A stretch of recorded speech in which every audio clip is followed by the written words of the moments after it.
ऐसे किसी विद्वान को हमको इसमें लाने की जरूरत है। और वो डॉक्टर बाबा साहब अम्बेडकर के रूप में उनको लगा, वो पहले भी मेंबर थे और फिर इसीलिए फिर कांग्रेस के एक मेंबर थे बैरिस्टर जयकर करके, उनको रेजिग्नेशन देने के बाद डॉक्टर अम्बेडकर जी को जो है ड्राफ्टिंग कमेटी का पहले संविधान सभा का सदस्य बनाया गया और फिर कॉन्स्टिट्यूशन की ड्राफ्टिंग कमेटी के प्रेसिडेंट के तौर पर नियुक्त किया और फिर हम कहते हैं भारत के संविधान के निर्माता।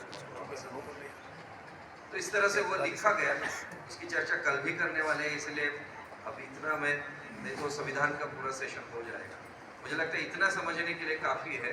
और गांधी जी का योगदान इन सब चीज़ों में है, जिस चीज़ों में मैंने अपनी जिन चीज़ों पर मैंने अभी बात की आप लोगों को, जैसे बाबा साहब को उसमें लाने की, इसमें गांधी जी की बात है।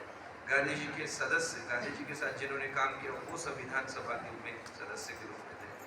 संविधान का उद्देश्य जो है, आप प्रियम्बल पढ़ते हो, प्रस्ताविका जब पढ़ते हैं तो उसमें समझ में आता है कि हमको आखिर में देश बनाना क्यों, देश में न्याय किसको देना है, समता स्वातंत्र और बंधुता की भावना जो है वो हमको क्यों विकसित करना। तो ये सब जो भाव है समानता का, एकता का, एक दूसरे को भाई बंधुत्व की भावना से बंधे रखने का, और हर एक दुनिया के जो कहते हैं कि दुनिया के सबसे कमजोर आदमी को आगे बढ़ाने का मौका देना चाहिए।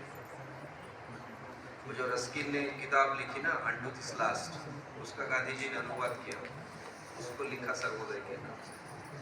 तो दुनिया के अंतिम आदमी के भलाई की बात जो है वो हमारे संविधान की कोशिश रही है, इसलिए गांधी जी का योगदान है। ऐसे मेरे जैसे व्यक्ति का मानना है, ऐसा मानना है।